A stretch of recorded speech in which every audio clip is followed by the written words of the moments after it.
சிலுவை பாதை. முன்னுரை.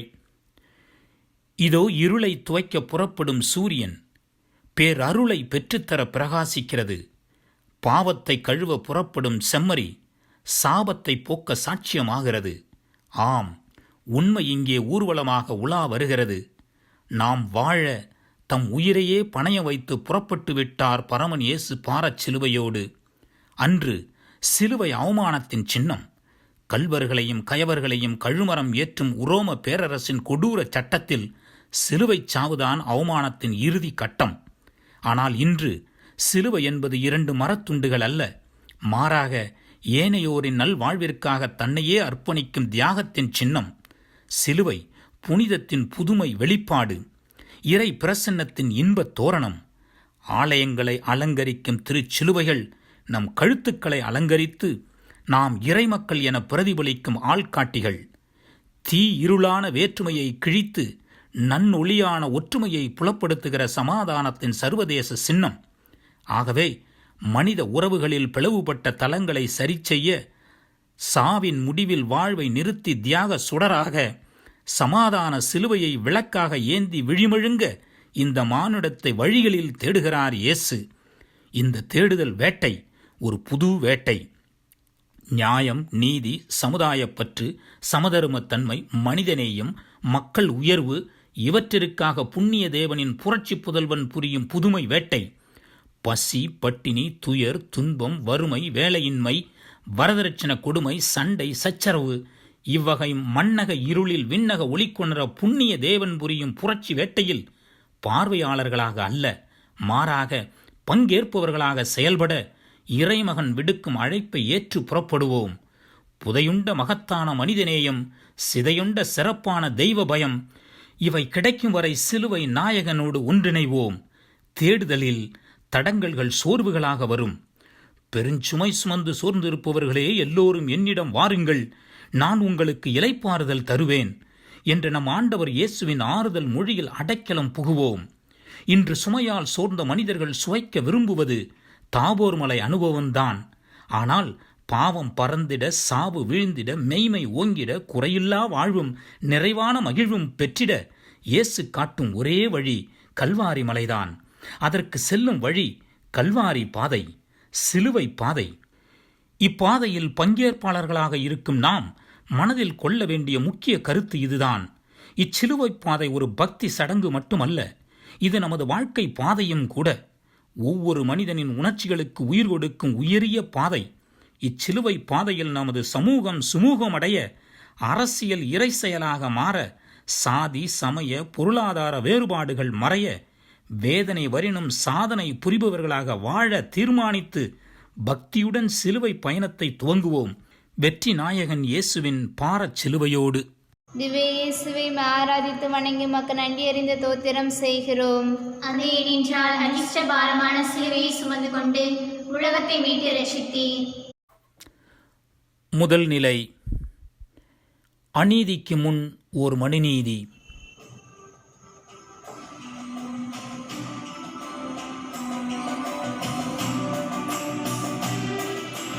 பழிகளை சுமத்தி பரிகசித்தார், உயிர் பறித்திட எண்ணி தீர்ப்பளித்தார். பழிகளை சுமத்தி பரிகசித்தார், எனக்காக இறைவா, எனக்காக இடர்பட வந்தீர், எனக்காக இடர்பட வந்தீர், எனக்காக. நீதிக்கு துணை சென்ற அநீதியை வேறறுத்து உண்மையை விதைத்த தெய்வமகன் தீர்ப்பிடப்படுகிறார். குற்றமற்ற இயேசு குற்றவாளியாக குற்றம் சுமத்தப்படுகிறார். கால சூழ்நிலைக்கு ஏற்ப சாதகமாக பழகும் வெறுமை மனிதர்களின் சிறுமை தன்மையை ஓசான்னா பாடிய மக்கள் கூட்டம் அவரை சிலுவையில் அறையும் என்ற தீர்ப்பின் மூலம் அம்பலப்படுத்திவிட்டது. பதவி பட்டத்திற்காக நீதி நேர்மையை வீதியிலிட்டு கொளுத்தும் அதிகார வர்க்கத்தின் சர்வாதிகார தனத்தை தன் கையை கழுவுவதின் மூலம் எடுத்து எம்பிவிட்டான் பிலாத்து. இறுதியில் அளிக்கப்பட்ட தீர்ப்பு இயேசுவுக்கு சிலுவை சாவு. யாருக்கு யார் தீர்ப்பு சொல்வது? உலகிற்கு நியாயம் வழங்க வந்தவரை அநியாயமாக குற்றவாளி கூண்டிலே நிற்க வைத்து விட்டார்கள். விந்தையான உலகம், வேடிக்கையான மனிதர்கள். இவர் செய்த குற்றம்தான் என்ன? பகைவரை கூட அன்பு செய்யுங்கள் என்று அறத்தை கூறியது குற்றமா? இறந்தவர்களை உயிர்ப்பித்தது குற்றமா? அனைவருக்கும் உரியது ஆண்டவன் அரசு என்று சம உரிமை குரல் எழுப்பியது குற்றமா? மரண தண்டனை ஏற்கும் அளவிற்கு என்னதான் குற்றம் செய்தார்? பாவம் செய்யாதவன் அந்த பாவி பெண் மீது முதல் கல் எரியட்டும் என்று நியாயத்தை தானே உரைத்தார். ஆண்டவருக்குரியதை ஆண்டவருக்கும் அரசனுக்குரியதை அரசனுக்கும் செலுத்துங்கள் என்று தர்மத்தை தானே கூறினார். பொய்யை மெய்யாகவும் மெய்யை பொய்யாக்குவதும் தான் மனித குணமா? சிந்திப்போம். நாமும் சில நேரங்களில் காரியமாக கால்களை பிடித்து தாட்சியின் சிகரமாக காட்சியளித்து நம்மிடம் உள்ள குறைகளை மறைத்து மற்றவரது சிறு குற்றத்தை கூட பெரிதாக்கியிருக்கிறோம். இவ்வாறு மற்றவர்களின் சாதாரண தவறுகளை அநியாயமாக பலர் மத்தியில் அரங்கேற்றி அவமானப்படுத்தும் போது நாமும் இயேசுவின் சிலுவைச் சாவுக்கு உடந்தையாக இருந்த மக்களாக மாறுகிறோம். பிறர் நலம் மறந்து சுயநலம் கருதி செயல்படும் போதெல்லாம் அன்று அநியாய தீர்ப்பிட்ட பிலாத்துவாகத்தான் மாறுகிறோம். அன்பு, சமாதானம், நீதி, நேர்மை இவைகளை ஆயுதமாக கொண்டு விடுதலை போரிட்ட வீரர் இயேசுவை அன்று சிலுவையில் அறைந்த சுயநல கூட்டம் இன்று சாதி, மதம், மொழி, இன, பொருளாதார அடிப்படையில் உருவாகி கொண்டு வருகிறது. ஆள்படை, ஆணவப்படை, சாதிப்படை, பொருட்படை என பல படைகளை வைத்து நீதிமன்ற தீர்ப்பை வீதிகளில் விருப்பம் போல் அநீதிகளாக்கும் பிலாத்துகள் பெருகிவிட்டனர். இன்று நாம் அநீதிக்கு ஆதரவளித்த பிலாத்துவின் பக்கமா, அல்லது நன்றி மறந்து சிலுவை சாவுக்கு வழிவகுத்த யூத மக்களின் பக்கமா, அல்லது மண் உயிர்களுக்காக தன்னுயிர் ஈந்த இறைமகன் இயேசுவின் பக்கமா? சிந்திப்போம். இயேசு: அன்பு மகனே, மகளே, என் மக்கள் படும் துன்பத்தை என் கண்களால் கண்டேன். அடிமை வேலை வாங்கும் அதிகாரிகளை முன்னிட்டு அவர்கள் எழுப்பும் குரலையும் கேட்டேன். ஆம், அவர்களின் துயரங்களை நான் அறிவேன். எனவே அவர்களை அடிமை பிடியிலிருந்து விடுவிக்கவும் அவர்களை வழிநடத்திச் செல்லவும் இறங்கி வந்துள்ளேன் என்று எனது தந்தை மொழிந்த பாச மொழிகளில் உள்ள தியாக உணர்வுகளை பார்த்தாயா? கெத்சமனி தோட்டத்தில் நான் இரத்த வியர்வைகளை சிந்தியது, கைது செய்யப்பட்டது, ஏளனம் செய்யப்பட்டது, அநியாயமாக தீர்ப்பிடப்பட்டது. இவை அனைத்திற்கும் என் பதில் மௌனம். மௌனம் மொழிகளில் உயரிய மொழி என்பதற்காக அல்ல, மாறாக உண்மைக்கு சான்று பகரவே. இப்போது எனது உள்ள கிடங்கில் ஏற்பட்ட ஒரு சில உண்மைகளை உனது உள்மனதோடு பேச விரும்புகிறேன். உன்னுடைய வீட்டில், சமுதாயத்தில் எழும் சிறு சிறு பிரச்சனைகளில் உன்னுடைய உற்றார் உறவினர்களையே குற்றவாளி என தீர்ப்பிடுகிறாயே. நிற்பது நிரபராதி என்றறிந்தும் நாக்கூசாமல் பொய்க்குற்றம் சாட்டுகின்றாயே. வேண்டாம் மகனே, மகளே. ஒரு குற்றவாளி விடுதலை பெறலாம், ஆனால் ஒரு நிரபராதி தண்டிக்கப்படக்கூடாது. இன்று நான் உனக்கு விடுக்கும் விண்ணப்பம் இதுவே. சுயநல கட்டுக்களை உடைத்து பிறநலம் என்னும் பார் உலகிற்கு வா. உண்மைக்காக உயிர் வாழ முடிவு செய். அப்போதுதான் நீயும் என்னை போல உன்னத இறைவனில் இறப்பிலும் உயிருள்ளவராக வாழ முடியும். ஜெபம். அன்பு தந்தையே இறைவா, என் பாவங்களால் பலர் துன்பம் அடைந்திருக்கின்றனர். உமக்கு எதிராக என்னால் குற்றம் சாட்டப்பட்டவர்கள் ஆயிரம். ஆகவே இனிமேல் உண்மைக்கு சாட்சியம் கூறும் நல்ல மனிதனாக வேண்டிய வரமருள உம்மை மன்றாடுகிறேன். ஆமேன். எங்கள் பேரில் தயவாயிரும் சுவாமி, எங்கள் பேரில் தயவாயிரும். மரித்த விசுவாசிகளின் ஆன்மாக்கள் சர்வீசர் இரக்கத்தினால் நித்திய சமாதானத்தில் இளைப்பாற கடவதாக. ஆமேன். இரண்டாம் நிலை. தர்மம் சுமக்கும் அதர்மம். தாழா சிலுவை சுமக்க வைத்தான், ஊமை மாளா துயரில் துடிக்க வைத்தான். தாழா சிலுவை சுமக்க வைத்தான். தீர்ப்பு பிறந்தது. இயேசு சிலுவையில்தான் இறக்க வேண்டுமென்று. அது அதர்மங்களால் அவசரமாக எழுதப்பட்ட சூட்சம சூத்திரம். ஆனால் தர்ம மகான் இயேசு அக்கிரமங்களை போக்க எடுக்கும் பாத்திரம்தான் சிலுவை மரம். அருள்வடியும் முகம், அபிஷேகம் செய்யப்பட்ட உடல், ஆசிர்வதித்த கரங்கள் இவையெல்லாம் ஒன்று சேர்ந்தும் தணிக்க முடியா சோர்வோடு தள்ளாடி கல்வாரி நோக்கி காலடி எடுத்து வைக்கிறார் பரமன் இயேசு. பாரச் சிலுவையின் சுமையை மட்டுமா அவர் சுமக்கிறார்? இல்லை, பாருலகின் மீட்புக்காக மனிதனின் பாவத்தையும் சேர்த்துதான். அதனால்தான் இந்த சுமை சுகமாகி சிலுவை யாத்திரையை புனித யாத்திரையாக்குகிறது. செல்லும் இடமோ கொலைகளம் என்று அறிந்தும் இச்செம்மறி முன்னோக்கி நடைபோடுகிறது. சிலுவை அவமானத்தின் சின்னம் என்று கொக்கரிக்கிறது அங்கு குழுமியிருந்த மக்கள் கூட்டம். ஆனால் இயேசு அதுதான் புனிதம் என்று புறப்படுகிறார். பயண களைப்பிற்கு ஆங்காங்கு கிடைப்பது அடியும் உதையும்தான். செல்லும் பாதை மலர்படுக்கையோ பஞ்சு மெத்தையோ அல்ல, மாறாக கற்களும் முற்களும் சூழ்ந்திட்ட கரடுமுரடான பாதையாகும். இவை அனைத்தையும் அறிந்தும் பயணத்தை தொடரும் பரமனுக்கு பைத்தியமா? ஆம், பைத்தியம்தான், பாச பைத்தியம்.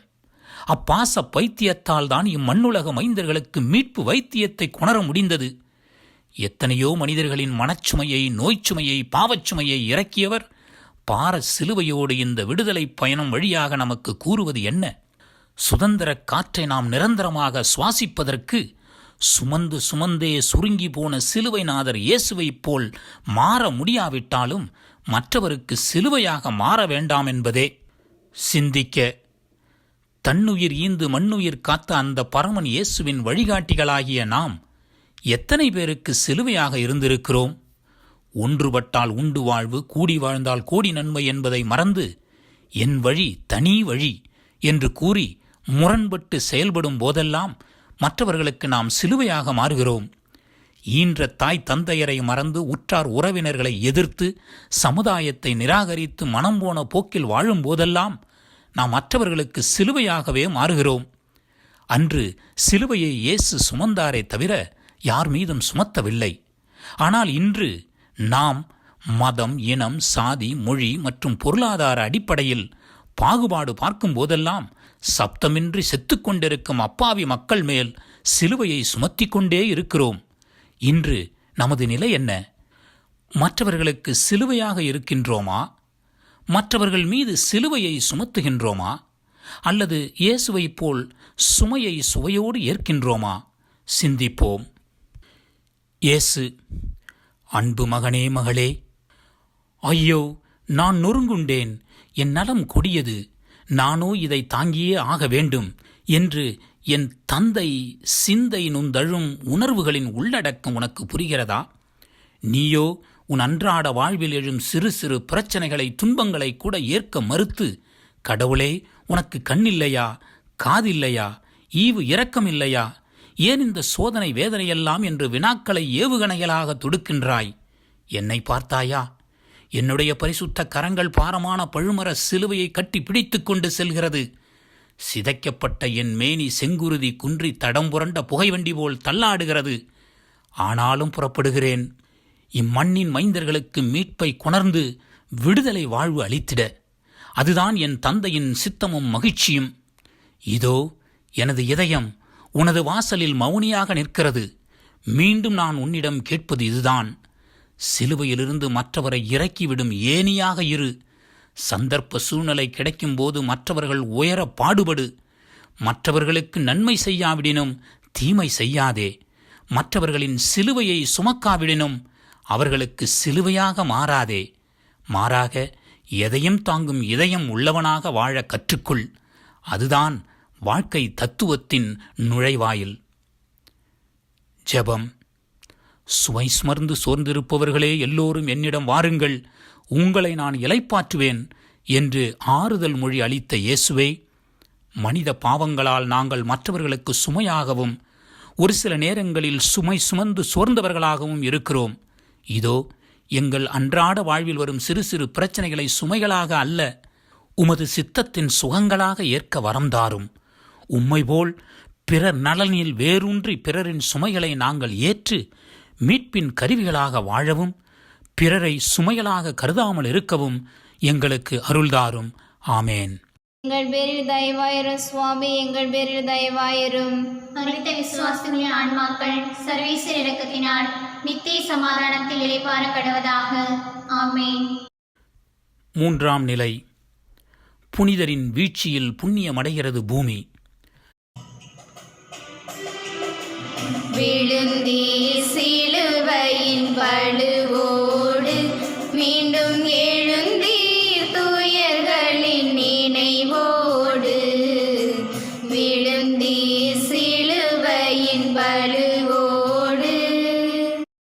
அடிக்கு மேல் அடியும் உதைக்கு மேல் உதையும் புனித மகான் இயேசுவை அடிக்கடி தடிக்கி விழ செய்கிறது. அவர் விழுந்தது பலவீனத்தால் அல்ல, மாறாக பாவ பூமியை புண்ணியமாக்கவே. இப்பூமியை புனிதப்படுத்தா புண்ணியனுக்கு தன் செங்குருதியைத் தவிர வேறொன்றும் இல்லை.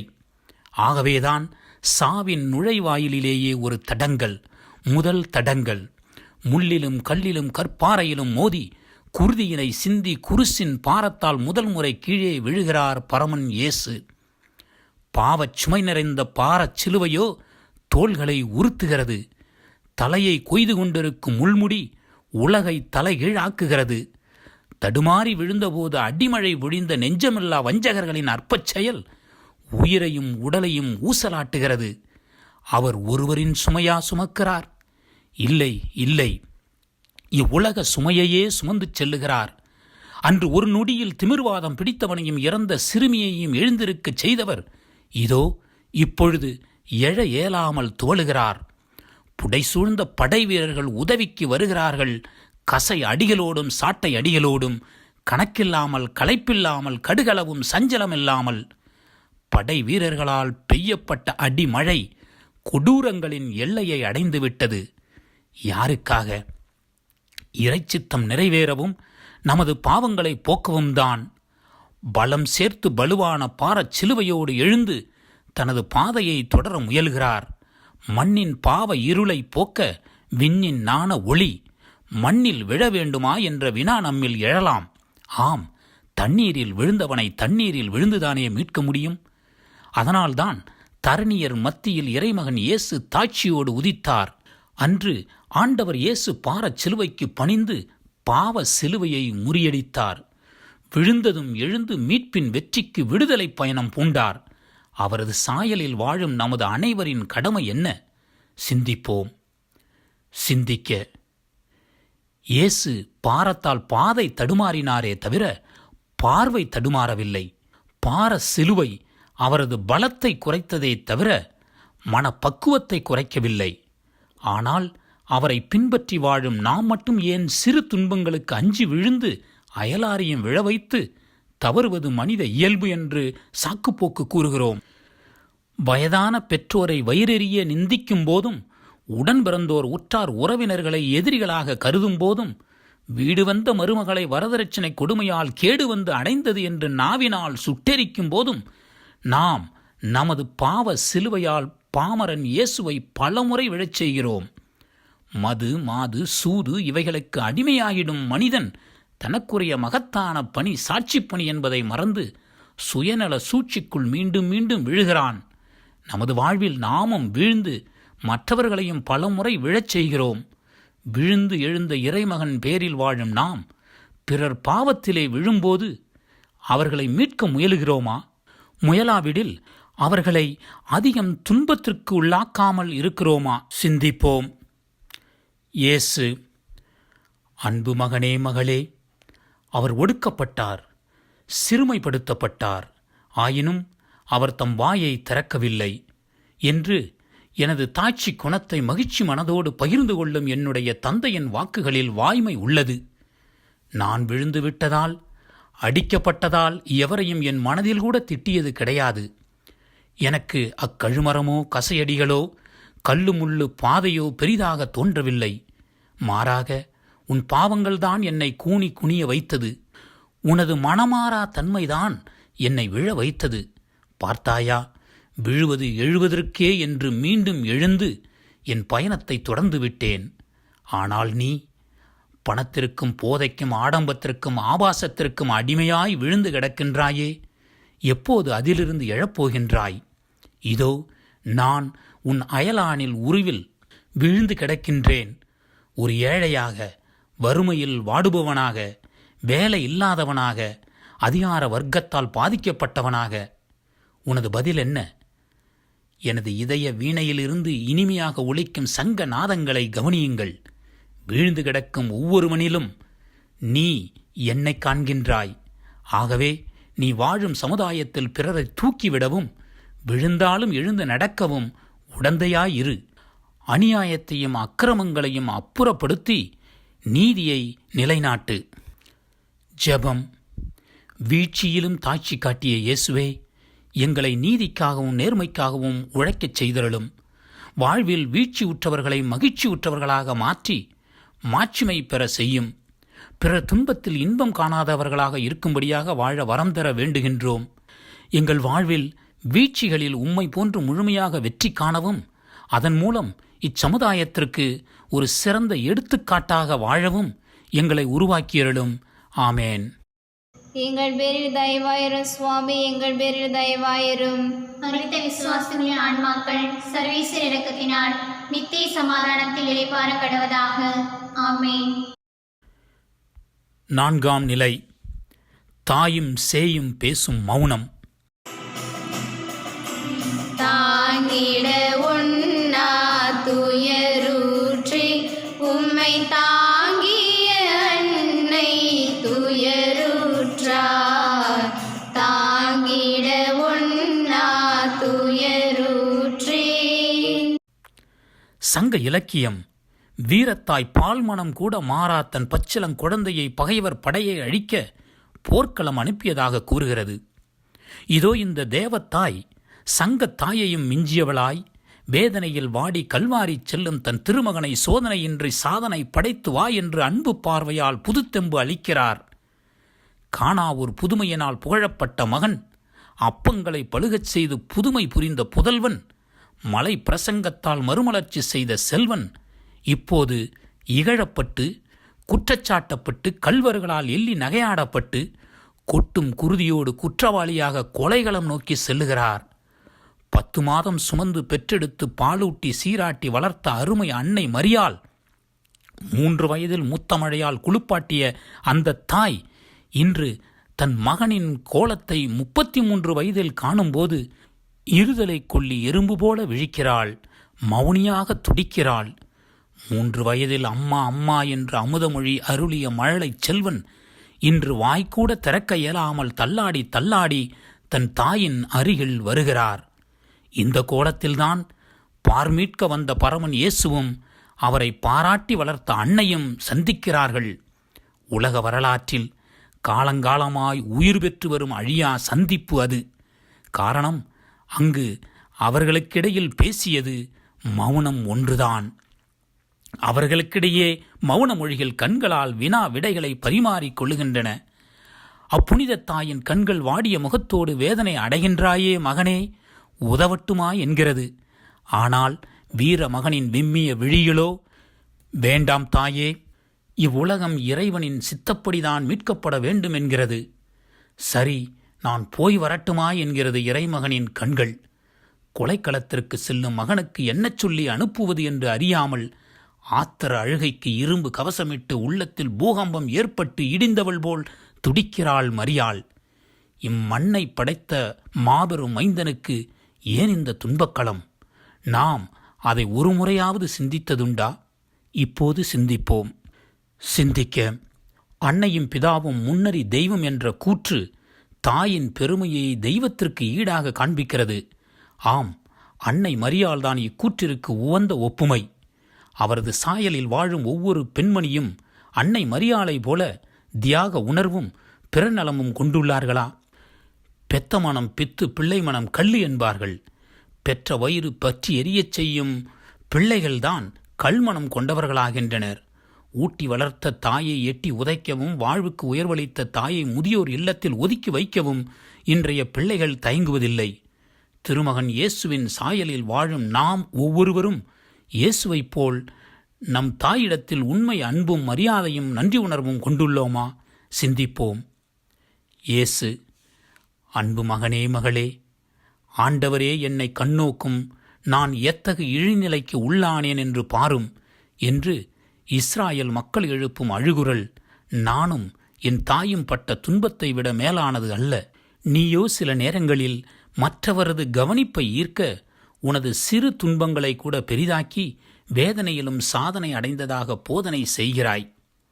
ஆனால் இதோ பார், என் தாய் உனது மீட்புக்காக தன் மகனை அழித்து விட்டாள்.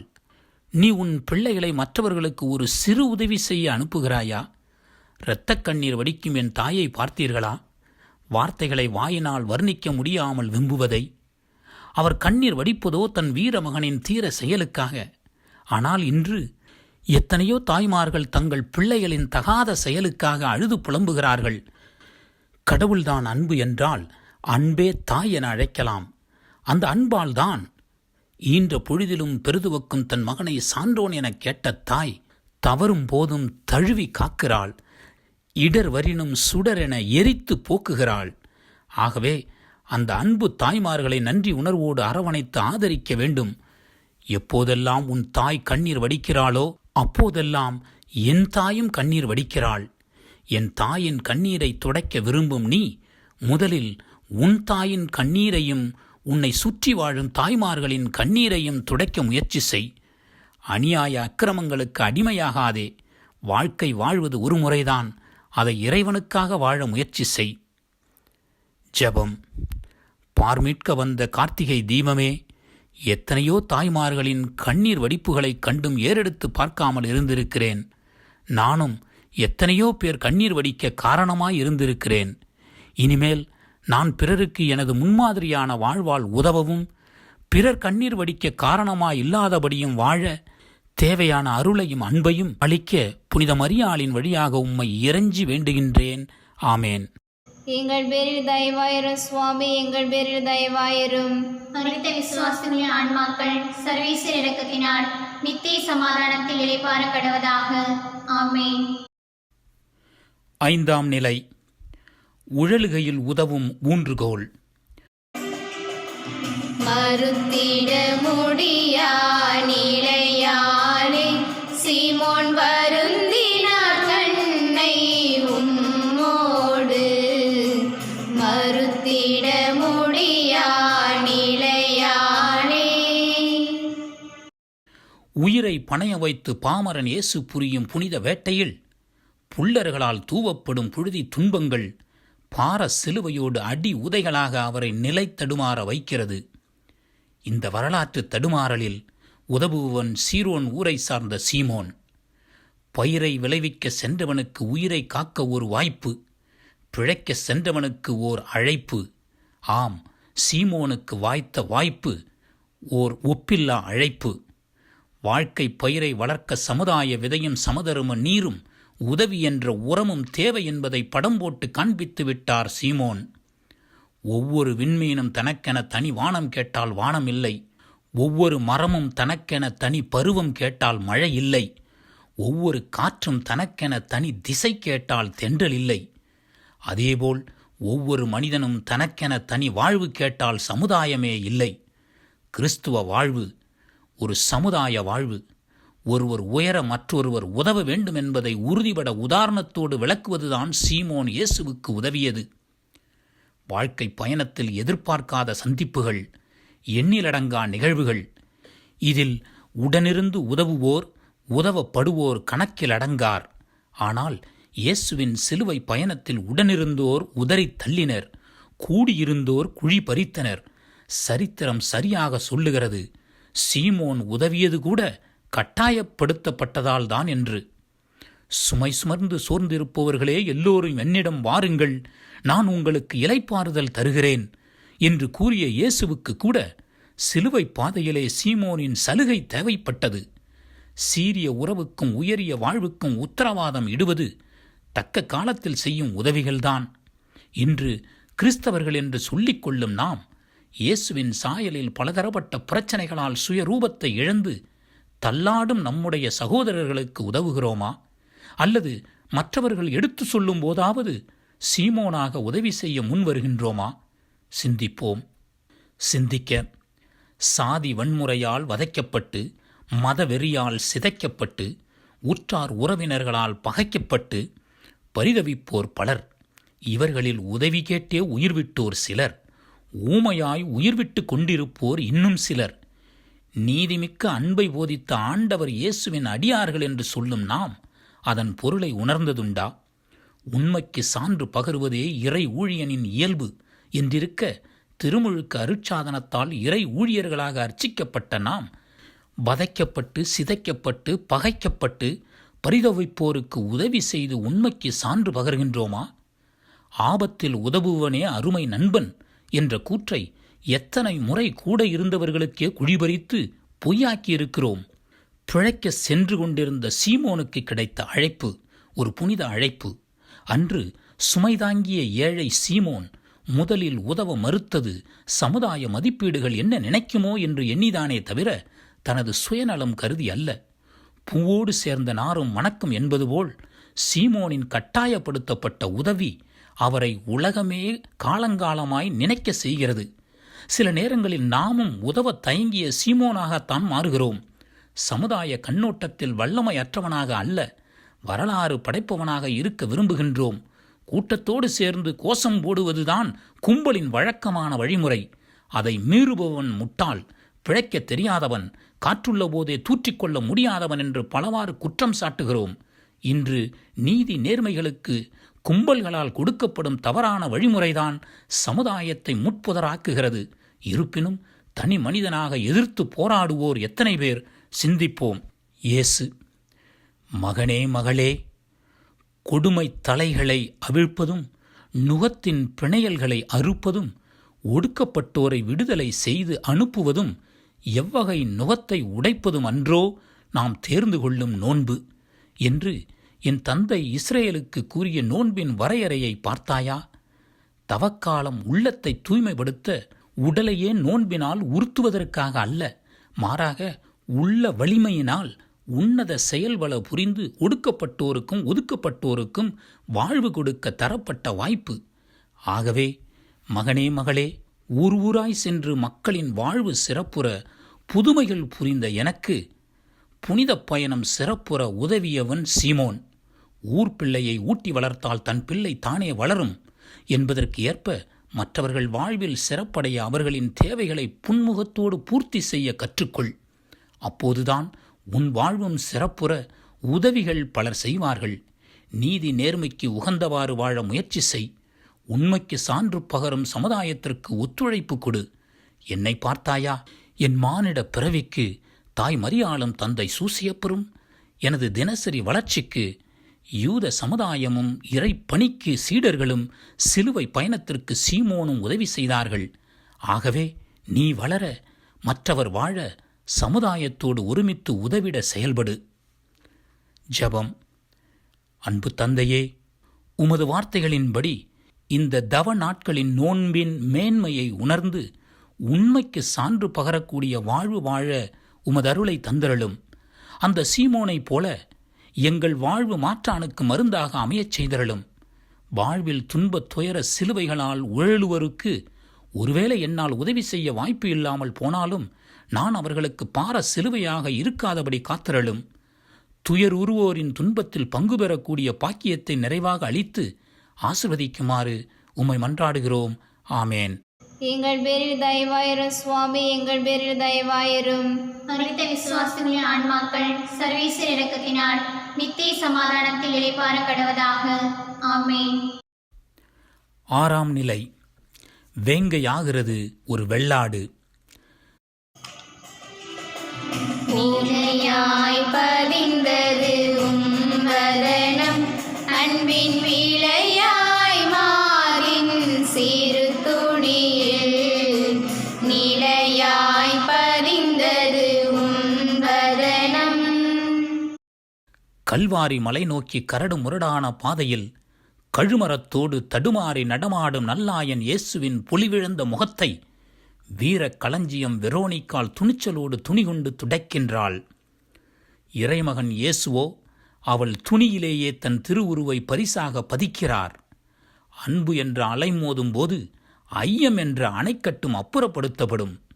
தென்றலாக தென்பட்ட பெண்மணியான வெரோனிக்கால் புயலாக புறப்பட்டு புது சரித்திரம் படைத்துவிட்டாள். அன்புக்கு பணி செய்ய அச்சம் என்பது மடமை என்பதை தன் வீர செயலால் திறம்பட செய்துவிட்டாள். வயலுக்கு சென்ற சீமோனை வலுக்கட்டாயப்படுத்தியதால் தான் பலியோடு வலம் வந்த பலமிழந்த பரமனுக்கு பாரச் சிலுவை சுமக்க உதவினார். ஆனால் இங்கே அச்சம், மடம், நாணம் இவைகளை தட்டி கழித்துவிட்டு சுட்டெரிக்கும் சுடராய் தானே முன்வந்து தலைவர் இயேசுவின் முகத்தை துடைக்கிறாள் வெரோனிக்காள்.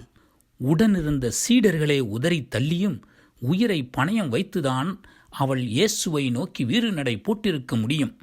பெண்களுக்கு உயரிய இதயம் உண்டு, அதில் இரக்கமும் ஈகையும் அதிகம் உண்டு என்பதையும் தெள்ளத் தெளிவாக விளக்குகிறது அவளது செயல். ஆண்களின் ஆதிக்கத்தில் பெண்களின் நிலை சற்று குறைவுதான் என்று கூறுகிறது சமுதாயம். ஆனால் அது அன்பு, பாசம் என்ற கவசத்தால் கட்டுண்டு இருப்பதையும் சூழ்நிலை வரும்போது சூறாவளி ஆகும் என்பதையும் உணர்த்துவதுதான் அந்த வீர பெண்மணின் தீரச் செயல். பெண்களின் ஈடுபாடு இயேசுவின் வாழ்க்கை பாதையில் மிக பரவலாக காணப்படுகிறது. புனித மரியாள், மரிய மதலேன், மார்த்தா, வெரோனிக்காள் குறிப்பிடத்தக்க இவர்கள் குறிப்பாக உணர்த்துவது அன்பு செய்ய துணிந்தவர்களுக்கு துணை வருபவர் கடவுள் என்பதுதான். அதனால்தான் கொடுமைப்படுத்தப்பட்டு கொடூர வேதனையில் கொலைகளம் நோக்கிச் செல்லும் இறைமகனின் முகத்தை தைரியத்தோடு துடைத்தாள்.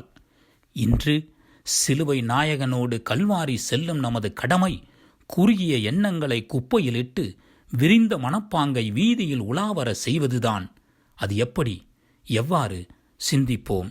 சிந்திக்க ஆணுக்கு பெண் சமம் என்பதை தன் தீர செயலால் உணர்த்தினாள் வீர பெண்மணி வெரோனிக்காள் அன்று. இன்று மனித நேயமும் மானிடப் பற்றும் பலவாறு தழைத்தோங்கும் போது இன்னும் ஏன் பெண்கள் என்றால் கருக்கலைப்பு, சிசுக்கொலை, கொத்தடிமை, வரதட்சணை, மாமியார் மருமகள் பிரச்சனை? சேலை கட்டும் பெண்கள் சேவை செய்திட மறந்ததில்லை. தாளாட்டி வளர்க்கும் பெண்கள் தயவு காட்டிட மறந்ததில்லை. அன்பு காட்டும் பெண்கள் அரவணைத்திட மறந்ததில்லை. கல்லை சிலையாக்கி கடவுள் என வணங்கும் மனிதன் கட்டிய மனைவியை கல்லாலடித்து கொல்லவும் தயங்குவதில்லை. பெண்ணை கடல் தேவதை என கைகூப்பி வணங்கும் மனிதன் கைப்பிடித்தவளை கடலில் தள்ளவும் துணிகிறான். சொகுசாக வாழ சொத்து பிரிப்பதற்கு பெற்றோர்களையே செத்துப்போ என்று குரல் எழுப்பும் மகன்கள் ஏராளமாகிவிட்டனர். இதற்கெல்லாம் காரணம் என்ன என்று சிந்திப்போம். பெண்கள் நமது நாட்டின் கண்கள் என்றார் பாரதி. காரணம், ஒவ்வொரு ஆணின் வெற்றிக்கு பின்னால் ஒரு பெண் இருக்கிறாள். அவள் தாயாகத் தரும் அன்பு, சகோதரியாகத் தரும் பாசம், தாரமாகத் தரும் நேசம்தான் ஒருவனை வெற்றிக்கு இட்டுச் செல்லுகிறது என்ற உண்மையை மறைப்பதால்தான். இவ்வகை உண்மையை மறக்கும்போது பேதை பெண்களின் மனதை புண்களாக்குகிறோம். கிறிஸ்தவர்கள் என்று சொல்லிக் கொள்வதில் பெருமகிழ்ச்சி கொள்ளும் நாம் எந்த அளவுக்கு பெண்கள் என்றால் பெருமிதம் கொள்கிறோம். சிந்திப்போம். இயேசு, அன்பு மகனே, மகளே, அவரை கண்ட பலர் திகைப்புற்றனர். அவரது தோற்றம் பெரிதும் உருகுலைந்ததாய், மனித சாயலே அவருக்கு இல்லாதிருந்தது என்று எசாயா இறைவாக்கினர் நான் படும் பாடுகள் பற்றி முன்மொழிந்ததை கேட்டாயா? அன்று யூதர்களாலும் ரோமையர்களாலும் மட்டும் நான் உருகுலைக்கப்படவில்லை. மாறாக இன்றும் உனது உற்றார் உறவினர்களின் துன்பத் துயரங்களில் உருகுலைக்கப்படுகின்றேன். அன்று என் முகத்தை துடைத்தது ஒரு பெண். அவள் என் துன்பம் அனைத்தையும் போக்காவிட்டாலும் அவள் இரக்க குணமானது பயணத்தை பழுதர முடிக்க எனது முகத்தையாவது துடைக்க தூண்டியது. நீங்கள் பிறருக்கு உதவும் போது மனமுவந்து செய்கிறீர்களா? பெற்ற தாயும் கட்டிய மனைவியும் உன் வாழ்வை செப்பனிடவே உள்ளனர். பிறகு ஏன் அவர்களை குப்பை என கருதுகிறாய்? ஆண் பெண் என வேறுபாடு காட்டி வேதனைப்படுத்துகிறாய். ஏன் இந்த அவலம்? மகனே, மகளே, துன்பத்தில் துவண்ட என்னை வேடிக்கை பார்த்தோர் பலர், பரிதாபப்பட்டோர் சிலர். பாசத்தை அள்ளி செயலால் கொட்டியதோ வெரோனிக்காள் ஒருவர்தான். இதோ பார், பல கொடுமைகளால் துன்பத்தில் துவளும் பெண்களுக்கு வெரோனிக்காவைப் போல் துணிவுடன் உதவ முயற்சி செய். வாழ்க்கை என்பது ஆறு போன்றது. புத்திசாலி அதில் நீந்தி வரலாறு படைக்கின்றான், மூடன் அதில் மூழ்கி போகிறான். ஆகவே நீங்கள் இறைவனில் புத்திசாலியாக வாழ்ந்த வெரோனிக்காவைப் போல் வரலாறு படைக்க என்னுடைய உளம்கனிந்த வாழ்த்துக்கள். ஜெபம். செயல் வீரர் இயேசுவே, பிறர் துன்பங்களை போக்க மனமுவந்து செயல்படக்கூடிய மனப்பாங்கை எங்களுக்கு தந்தரலும்.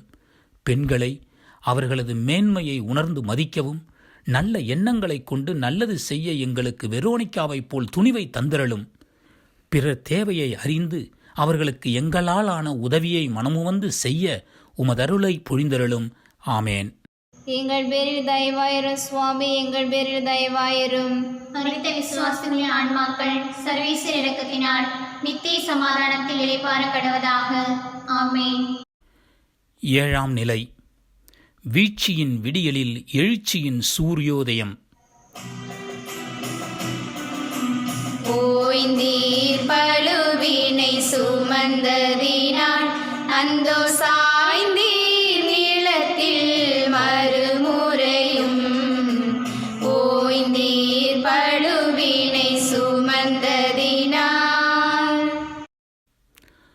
சோதனையின் உச்சக்கட்டம் இறைமகன் இயேசுவை வேதனையில் வாட்டுகிறது. அவர் கீழே விழுகிறார். இரண்டாவது முறையாக அவர் விழுந்தது சோதனையோடு செத்துப்போக அல்ல, இறை திட்டத்திற்கு ஒத்துப்போகவே. இரத்தம் சிந்திக்கொண்டு பார சிலுவையோடு கல்வாரி செல்லும் இறைமகன் விழுந்தது மண்ணின் மகிமைக்காகவே. மனிதன் புனிதனாக வேண்டுமென்றால் வாழ்க்கையின் உண்மை தத்துவத்தை உணர்ந்தே ஆக வேண்டுமென்பதற்காகத்தான். வாழ்க்கை துன்பமும் இன்பமும் கலந்த ஒரு சங்கமம். ஆனால் இயேசுவுக்கோ மனிதர்கள் மத்தியில் கூட அல்ல. மாட்டுத் தொழுவத்திலே பிறப்பு, சொந்த ஊரிலே வெறுப்பு, கல்வாரி மலையிலே அனாதையாக இறப்பு. ஆகவே அன்றைய சமுதாய பார்வையில் இயேசுவுக்கு வாழ்க்கையில் கிடைத்தது தோல்விதான். ஆனால் தோல்வியைக் கண்டு துவளாமல், தனது லட்சிய பயணத்தை அலட்சியப்படுத்தாமல் ஆரவாரமின்றி அமைதியாக எழுகிறார். விழுந்த இயேசுவுக்கு அன்னை மரியாளின் ஆறுதல் பார்வையும், பரமன் இயேசுவுக்காக பார சிலுவைக்கு தோள் கொடுத்த சீமோனின் உதவியும், வீரப்பெண் வெரோனிக்காவின் தீரச் செயலும் அவர் தன் சிலுவை பயணத்தை இதுவரை தொடர ஒத்துழைத்தன. இவை அனைத்தையும் எதிர்பார்த்து தொடுத்ததல்ல இந்த லட்சிய பயணம். அதனால்தான் விழுந்த இயேசு எழுந்து விட்டார். பாவத்தில் விழுந்த மனிதனை பாவமில்லா இறைமகன் விழுந்துதான் மீட்க வேண்டுமா? ஆம், அளவு கடந்த அன்பின் சிறப்பு வெளிப்பாடுதான் இந்த வீழ்ச்சி. ஊதாரி மகன் ஓமை இதனை உள்ளம் நெகிழ உணர்த்துகிறது. ஊதியத்தின் மதிப்பு உழைப்பவனுக்குத்தான் தெரியும். வீழ்ச்சியின் விடியலில்தான் எழுச்சியின் சூரியோதயம் உருவாகிறது. ஆகவே நமக்கு கொடையாக வழங்கப்பட்ட இந்த வாழ்க்கையில் வீழ்ச்சிகள் வரும்போது என்ன செய்கிறோம்? தோல்விக்கு துணை போகும் கோழையாகிறோமா, அல்லது வெற்றிக்கு வாகை சூடும் வேந்தர்களாகிறோமா? சிந்திப்போம். சிந்திக்க அன்று இயேசு நடக்க தடுமாறி போராடி விழுந்தது கல்வாரியை அடைய. ஆனால் இன்று நம் போராட்டங்கள் பதவியை அடையவும் பாராட்டுகள் பெறவும் தான். அதனால்தான் தோல்விக்கு தோள் கொடுத்து பலவீனம் அடைகிறோம். விழுந்த இயேசு எழுந்து விட்டார். ஆனால் இன்று வாழ்க்கையின் விலாசத்தை தீய பழக்க வழக்கங்களில் இழந்து விழுந்து கிடக்கும் நாம் எழுவது எப்போது? இயேசுவின் சீடர்கள் வழிவந்த நாம் இப்பூமி புண்ணியமடைய போராட வேண்டியவர்கள். ஆனால் நாம் நமக்குள்ளேயே போர் புரிகிறோமே. சிறு சோதனையை கூட வேதனையாக நினைத்து வாழும் நாம் லட்சிய வாழ்வை எப்போது துவங்குவது? விழுந்த இடத்திலிருந்து இயேசு தானாகவே பாரச் சிலுவையுடன் பத்திரமாக எழுந்தார். அவரது எழுச்சி நமது வாழ்க்கையின் வெற்றிக்கு என்றுமே உதவும் ஒரு உதாரண நிகழ்ச்சி. ஒரு வகையில் சொல்லப்போனால் வீழ்ச்சிகளின் விடியலில் இருந்துதான் சாதனை வெள்ளிகள் முளைக்கின்றன. ஆகவே வீழ்ச்சியைக் கண்டு தோண்டு விடுவதை விட எழுச்சி கொண்டு சாட்சிய வாழ்வு வாழ தீர்மானிப்போம். அதற்காக நம்மையே நாம் அர்ப்பணிக்க தயாராக உள்ளோமா? சிந்திப்போம். இயேசு: அன்பு மகனே, மகளே, அவர் இகழப்பட்டார், மனிதரால் புறக்கணிக்கப்பட்டார், வேதனையுற்ற மனிதராய் இருந்தார். மெய்யாகவே அவர் நம் துன்பங்களை சுமந்து கொண்டார் என்ற அருள் வாக்குகளில் உள்ள வேதனை உணர்வுகள் உன்னை உறுத்தவில்லையா? உன்னுடைய பாவ சுமையாலும் பார சிலுவையாலும் தரையில் வீழ்த்தப்பட்ட நான் எழ வேண்டும் என்ற ஒரே எண்ணத்தோடுதான் மீண்டும் எழுந்து பயணத்தை துவங்கினேன். அன்றாட வாழ்க்கை பயணத்தில் வரும் சிறு சிறு இடர்பாடுகளை நித்திய வாழ்வுக்கு இட்டுச் செல்லும் சத்திய விளக்காக ஏற்றுக்கொள். நீ சந்திக்கும் நெருக்கடிகள்தான் உன் வாழ்வை நெறிப்படுத்தும் என்பதை உணர்ந்து கொள். மகனே, மகளே, புதுமைகள் பல புரிந்தபோது நாவார புகழ்ந்தவர்களும், சமதர்மம் போதித்தபோது சமயம் பார்த்து இகழ்ந்தவர்களும் ஒன்று சேர்ந்து என்னை ஆதரவற்றவனைப் போல் அடித்து நடு தெருவுக்கு கொண்டு வந்து விட்டார்கள். இன்றைய சமுதாயத்தில் என்னை பின் செல்பவனாக பெருமிதம் கொள்ளும் நீ கடுகளவாவது உனக்காகவோ மற்றவர்களுக்காகவோ துன்பப்பட்டிருக்கிறாயா? என் உள் மனதிலிருந்து உன்னோடு பகிர விரும்பும் ஒரே ஒரு கருத்து இதுதான். நான் கல்வாரி பாதையில் விழுந்தது போல் நீ உன் வாழ்க்கை பாதையில் விழ நேரிடும். ஆகவே எழுச்சி பெற விழிப்போடு இரு. பாதை தவறி பரிதவிக்கும் இளம் நெஞ்சங்களுக்கு நல்வழி காட்டு. இதுவே நீ எனக்கு செய்யும் பெரும் உதவி. ஜெபம். என் இதய தெய்வமே இறைவா, என் பாவ சுமையால் எத்தனையோ பேர் விழ நான் காரணமாய் இருந்திருக்கின்றேன். ஆகவே நான் செய்த குற்றத்திற்கு மன்னிப்பையும், துன்பங்களால் துவண்டு விழாமல் விழுந்தாலும் துணிந்தெழுந்து வாழ்க்கை பயணத்தில் தொடர்ந்து வெற்றி பெறும் சக்தியையும் எனக்கு அளித்தருளும். வீழ்ச்சியின் விடியலில்தான் எழுச்சியின் சூரியோதயம் என்பதை உணர்ந்து உம்முடைய பாதுகாக்கும் அன்பில் நம்பிக்கை கொண்டு வாழ வரம்தாரும். ஆமேன். எங்கள் பேரில் தயவாயிரும் சுவாமி, எங்கள் பேரில் தயவாயிரும். மரித்த விசுவாசிகளின் ஆன்மாக்கள் சர்வீசர் இரக்கத்தினால் நித்திய சமாதானத்தில் இளைப்பாற கடவதாக. ஆமென். 8ஆம் நிலை. கண்ணீர் பூக்களால் ஆறுதல் அஞ்சலி. விழி நீர் பெருக்கிய மகளிருக்கு அன்பு மொழி நீர் நல்கி வழி தொடர்ந்தீர். விழி நீர் பெருக்கிய மகளிருக்கு.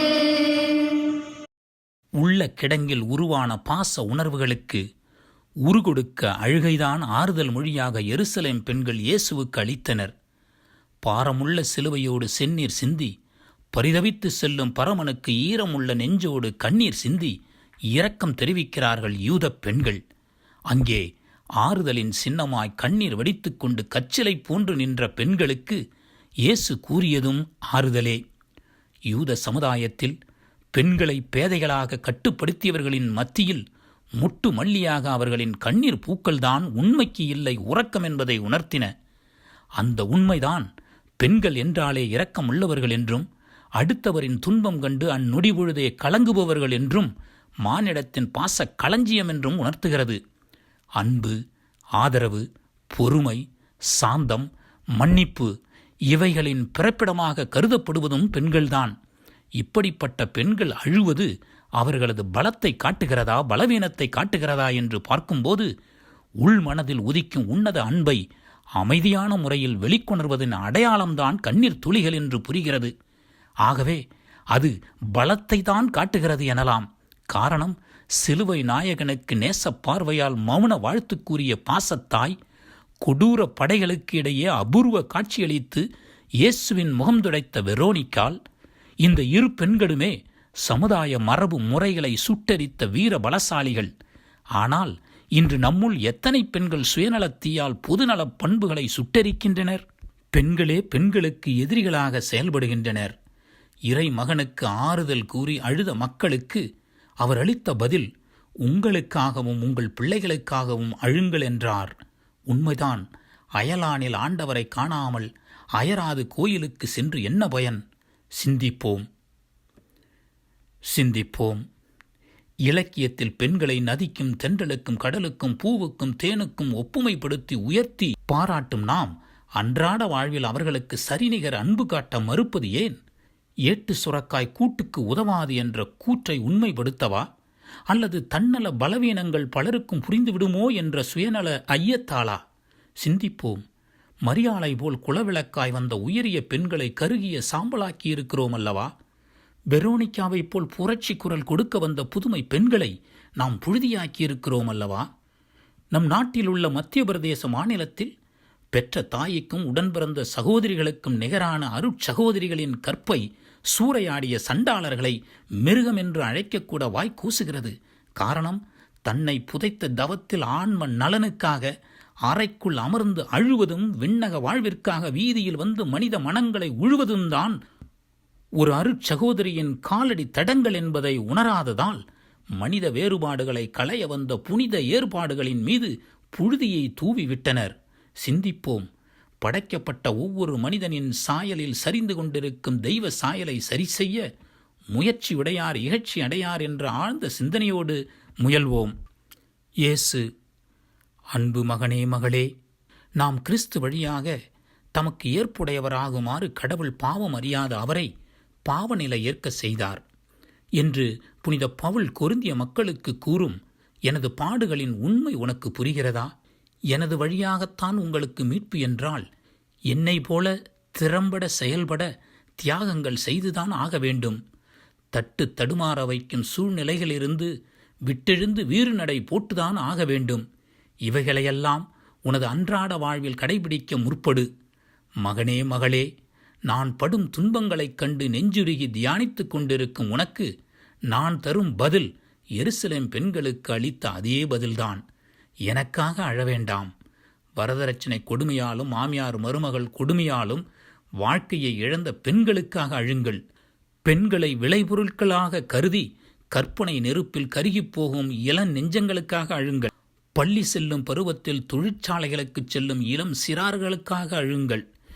அறிவும் பட்டமும் பதவியும் பணமும் வந்துவிட்டால் யாரையும் மதிக்காமல் வாழுகின்றவர்களுக்காக நீங்கள் அழ வேண்டும். இன்று முதல் இச்சமுதாய தோட்டத்திலே நாளும் மலரும் நற்செடியாக வாழ முயற்சி செய். நீ எனக்கு சான்று பகர வேண்டுமென்றால் ஒரு புதிய சமுதாயத்தை வடிக்கும் சிற்பியாய் இரு. ஜெபம்.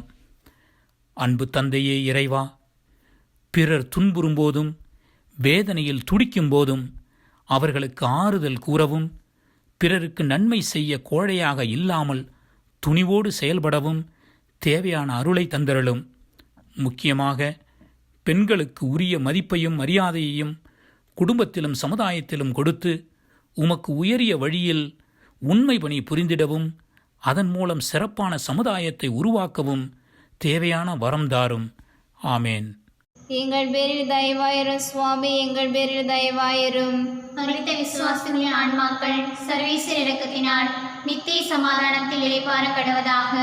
ஆமென். 9ஆம் நிலை. வீழ்ச்சி இருளில் ஓர் எழுச்சி நிலா. 3ஆம் முறையாய் நீர் விழுந்தீர், காலூன்றி நடந்திடும் நிலை தளர்ந்தீர். 3ஆம் முறையாய் நீர் விழுந்தீர். கனமான சிலுவையோடு சுட்டெரிக்கும் சூரியனின் கந்தக வெயிலில் கரடு முரடான கல்வாரி பாதையில் கசையடியோடும் முள்முடியோடும் முன்னோக்கி சென்ற செயல்வீரர் இயேசுவுக்கு மீண்டும் ஒரு சோதனை தடங்கள். விழுந்து விழுந்தே ரணம் கொண்ட அவரது மேனி, வலுவிழந்து வாடிய அவரது கணுக்கால்கள், வழி நெடுகிலும் கொட்டிய குருதி போக எஞ்சிய குருதியை கொண்ட அவரது உடல் முன்னோக்கி நடக்க மறுக்கிறது. நாக்கு வறண்டு விட்டது, குருதி குறைந்து விட்டது, உடல் உறுப்புகள் உணர்வுகளை இழந்து விட்டன. இதோ இந்த பூமியின் பாவ இருளை போக்க தேவன் இயேசு 3ஆம் முறையாக கீழே விழுகிறார். தம்மை அனுப்பிய வானக தந்தையின் சித்தத்தை விரைவில் நிறைவேற்றப் போகிறோம் என்ற மனமகிழ்ச்சியோடு தன்னை சுதாரித்துக் கொண்டு மீண்டும் எழ முயற்சிக்கிறார். இயேசுவுக்கு உதவியாக தட்டி கொடுப்பதாக பாவனை பண்ணிய யூத கூட்டம் தருணம் வந்ததும் தட்டிவிட்டு எள்ளி நகையாடியது. ஆனால் இயேசு தான் விழுந்ததை வாழ்க்கையின் முடிவாக அல்ல, மாறாக முடிவில்லா வாழ்வுக்கு முகப்பு வாயலாக கருதி எழுந்து விட்டார். ஆம், வாழ்க்கை போராட்டத்திலும் நதி நீரோட்டத்திலும் ஓட்டமும் முன்னேற்றமும் இருந்து கொண்டே இருக்க வேண்டும். இதில் வீழ்ச்சியிலிருந்து எழுச்சி பெற முயற்சி முன்னோக்கியே செல்ல வேண்டும். விழுந்த இயேசுவால் எழுச்சி பெற்ற நாம் எவ்வாறு வாழ்கிறோம் என்று சிந்திப்போம். இன்று நம் வாழ்வு இப்பூமிக்கு புண்ணியம் கொண்டு புகழ் சேர்க்க தன்னுயிர் இந்த தலைவனை தருணம் பார்த்து தட்டிவிட்ட யூதர்கள் போல் உள்ளதா? அல்லது முயற்சி கொண்டு எழுச்சி பெற்று இறைவனை நோக்கி லட்சிய பயணம் புரிந்த இயேசுவை போல் உள்ளதா? சிந்திப்போம். பாதையில் விழுந்தவர்களுக்கு ஆதரவாக இருக்க வேண்டிய நாம் எத்தனை முறை பாதகம் செய்திருக்கிறோம்? ஏழையின் சிரிப்பில்தான் இறைவனை காண முடியும் என்றால், வறுமை, பசி, பட்டினி என்ற கொடூரங்களுக்கு அடியில் விழுந்த ஏழை குடும்பங்கள் எழுச்சி பெற முயற்சியாவது செய்திருக்கிறோமா? நாம் ஒரு சில நேரங்களில் தடைகள் வந்துவிட்டதே என்று அஞ்சி வாழ்க்கைக்கு முற்றுப்புள்ளி வைக்கக்கூட தயங்குவதில்லை. தடைகள் வாழ்வின் மடமைக்கு விடை கொடுக்கும் வினாக்களாக எழுபவை. ஒரு லட்சியவாதி தடைகளை திறமிக்க விடைகளாக்கி முயற்சி அறிவு கொண்டு வாழ்க்கை தேர்வில் வெற்றி பெறுகிறான். ஆனால் மூடனோ வீழ்ந்ததை விபரீதப்படுத்தி சோதனை வாய்க்காலால் வேதனை நீர் பாய்ச்சி வாழ்க்கை நிலத்தை நிலை குலைக்கின்றான். சிந்திப்போம். இன்று நம்மை வீழ்த்தும் காரணிகளை அடையாளம் கண்டு அப்புறப்படுத்துவோம். அப்போது வரும் தோல்விகள் வெற்றிக்கு வாசற்படியாகட்டும். விழும்போது எவ்வாறு எழலாம், எழுந்தபின் எவ்வாறு வாழலாம் என்று சிந்திப்போம். இயேசு, மகனே மகளே, தம் சொந்த மகனென்றும் பாராது அவரை நம் அனைவருக்காகவும் ஒப்புவித்த கடவுள் தம் மகனோடு அனைத்தையும் அருளாதிருப்பாரோ என்ற புனித பவுலின் நம்பிக்கை மொழி அன்றைய ரோமர்களை மட்டுமன்று, இங்கே குழுமியுள்ள ஒவ்வொருவரையும் முயற்சி கவசம் கொண்டு எழுச்சி போர் தொடுத்து வாழ்வில் வெற்றி வாகை சூட உறுதிப்படுத்துகிறது. நான் விழுந்ததே உனக்கு எவ்வாறு எழுச்சி பெற வேண்டும் என்று காண்பிக்கத்தான். இந்த உலகில் விலை கொடுத்து வாங்க இயலாதது மனிதனின் மானம் ஒன்றுதான். அதையே நான் உன் பாவங்களுக்கு பரிகாரமாக இழந்துவிட்டேனே. என் வீழ்ச்சி உன் வளர்ச்சிக்கு உத்தரவாதம் கொடுக்கட்டும். கடலுக்குள் வாழ்கிறது சிப்பி. அதன் உடலுக்குள் ஏதோ ஒரு திரவம் ஒன்று விழுகிறது. கால மாற்றத்தால் அது முத்தாக தேற்றமடைகிறது. ஒரு திரவத்தின் வீழ்ச்சி முத்தின் வளர்ச்சியாகிறது. அன்பு மகனே, மகளே, உன் தீய குணங்களை, பழக்க வழக்கங்களை வீழ்ச்சியுற செய். அப்போதுதான் மாட்சிமை மிக்க நற்குணங்கள் உன்னில் எழுச்சி வரும். இந்த சிலுவை பாதையில் மட்டுமின்றி உன் வாழ்விலும் என்னை பின் செல்ல முடிவெடு. மற்றவர்களின் துன்பத்தை போக்கும் தூய கருவியாய் இரு. முயற்சியையும் தன் நம்பிக்கையையும் துணையாக கொண்டு வீழ்ச்சிகளில் எழுச்சிக்கான உன்னை நான் உளமாற வாழ்த்துகிறேன். ஜெபம். அன்பு இயேசுவே, நீ 3ஆம் முறை தரையில் விழுந்ததை தியானித்து துயருறும் எங்களை எங்கள் பாவங்களுக்கு விழுந்து உனது அன்பில் எழுச்சி பெற செய்தருளும். வாழ்க்கை என்னும் பயணத்தில் பாத யாத்திரை மேற்கொண்டுள்ள எங்களுக்கு தோல்விகளைக் கண்டு துவளாமல் இருக்க தைரியமும், அநியாயங்களுக்கு அஞ்சாமல் நீதியை நிலைநாட்ட வரம்தாரும். விழுந்த அனைவரும் எழுச்சி பெற்று இறை வாக்கிற்கு சான்று பகர வரமருள வேண்டுமென்று உம்மை இறைஞ்சி மன்றாடுகின்றோம். ஆமேன். எங்கள் பேரில் தயவாயிரும் சுவாமி, எங்கள் பேரில் தயவாயிரும். மரித்த விசுவாசிகளின் ஆன்மாக்கள் சர்வேஸ்வர இரக்கத்தினால் நித்திய சமாதானத்தில் இளைப்பாற கடவதாக. ஆமென். 10ஆம் நிலை. துயரம் போக்கிய தூயவருக்கு துகிலுரிப்பு. உடைகளை களைந்திட உமை தந்தி, இரத்த மடைகள் திறந்திட மெய் தளர்ந்தே. உடைகளை களைந்திட உமை தந்தி. அளிக்கப்பட்ட தீர்ப்பு, சுமத்தப்பட்ட சிலுவை, தடுமாறி விழுந்தது, காரி துப்புதல், கசையால் அடித்தல், எட்டி உதைத்தல், எள்ளி நகையாடல், இவைகளெல்லாம் படை வீரர்களால் இயேசுவுக்கு கொடுக்கப்பட்ட கொடூரத்தின் கோர செயல்கள். ஆனால் அதற்கெல்லாம் மேலாக அனைத்தையும் இழந்த ஆண்டவன் இயேசுவின் ஆடையையும் அவிழ்த்ததுதான் அகோரத்தின் மிருக செயல். இல்லை இல்லை, மிருகத்தை விட மோசமான ஒரு பிராணியின் செயல். காரணம், மிருகம் கூட தன் இனத்தை கொன்றதில்லை. ஆனால் மனிதன் ஒருவன்தான் சாதி, மதம், சமயம், மொழி, இனம் என்று வேறுபாடு காட்டி கொன்று குவித்து கொண்டிருக்கிறான். உடலோடு ஒட்டியிருந்த ஆடை அவரது மனிதாபிமானத்தை மட்டும் மறைத்திருக்கவில்லை, கயவர்களின் அடி உதைகளால் உருகுலைக்கப்பட்ட உடம்பில் உள்ள குருதி கொட்டும் ரணங்களையும் சேர்த்துதான் மறைத்திருக்கிறது. அவர் துகிலுரியப்பட்டது அவமானத்தின் உச்சக்கட்டம். இந்த கொடுமையான செயலை கடுமையாக தண்டித்துதான் என்னவோ காட்டாற்று வெள்ளம் போல் ரணத்தோடு ஒட்டியிருந்த உடை உரியப்பட்ட போது குருதி கொட்டியது, குமரியது என்று இசை நயத்தோடு ஓசை எழுப்புகின்றான் கவிஞன் ஒருவன்.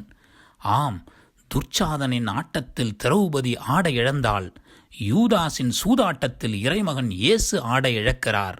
இதில் வித்தியாசம் என்னவென்றால், ஒன்று புராணமாகிறது, மற்றொன்று புதுமையாகிறது. இந்த புதுமை புலப்படுத்துவது மனிதனின் மீட்புக்காக இறைமகன் இறையானார் என்ற செய்தியைத்தான். அன்று வானத்தையே படைத்த பரமனுக்கு அவமானம். ஆனால் இன்று நாம் தன்மானத்தை தலையென எண்ணி இறைமகனுக்கு உகந்த நன்றி சன்மானத்தை மறுக்கின்றோம்.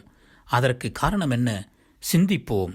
சிந்திக்க, மனிதனின் மீட்புக்காக அவமானத்தோடு ஆடை அகற்றப்பட்டு சன்மார்க்க சமுதாயம் உருவாக்க உழைத்த உத்தமரின் பிள்ளைகள் என்று சொல்லிக்கொள்ளும் நாம் நமது நாவினால் எத்தனை பேருடைய கௌரவம் என்ற ஆடையை கழற்றியிருக்கிறோம்? பிறருடைய உரிமை சட்டையை நமது உடைமை என சொல்லி பறித்திருக்கிறோம். சிந்திப்போம். பிறர் மானம் போக்கிதான் தன்மானம் காக்க வேண்டும் என்ற சுயநல குலத்தில் தம்பட்டம் அடிப்போர் நம்முள் எத்தனை பேர்? அப்படி செய்யும்போது நாமும் அன்று இயேசுவை துயிலுரைத்த பிராணிகளாகத்தான் மாறுகிறோம். நாகரிகத்தையும் கலாச்சாரத்தையும் கவசமாக கொண்டு ஆடை குறைப்பில் ஆபாசத்தை அதிகரிக்கும் போது ஆண்டவர் இயேசுவை கொச்சப்படுத்துகிறோம். ஒரு காலத்தில் கேளிக்கைக்காக தியேட்டர்களில் அரங்கேறிய ஆடை அழகு அணி வகுப்புகள் இன்று வாடிக்கையாகி தினசரி வாழ்க்கைக்கு வந்துவிட்டன. சிந்திப்போம். பொருளாதார ரீதியில் போதைப் பொருட்களாக்கப்படும் பெண்கள் போஸ்டர்களிலும் போட்டோக்களிலும் தான் சிரிக்கிறார்கள். சமதர்மம் பற்றி வாயினால் மட்டும் மணிக்கணக்கில் மழையாய் பொழியும் ஆண்களின் சொல்லில் மட்டும்தான் சுகம் இருக்கிறதை தவிர செயலில் திறம் இல்லை. இதற்கெல்லாம் காரணம் என்ன? தொடர்ந்து சிந்திப்போம். இயேசு: அன்பு மகனே, மகளே, கிறிஸ்து அடிமை நிலையிலிருந்து நம்மை விடுவித்து நமக்கு உரிமை வாழ்வை அளித்துள்ளார். அதில் நிலைத்திருங்கள்.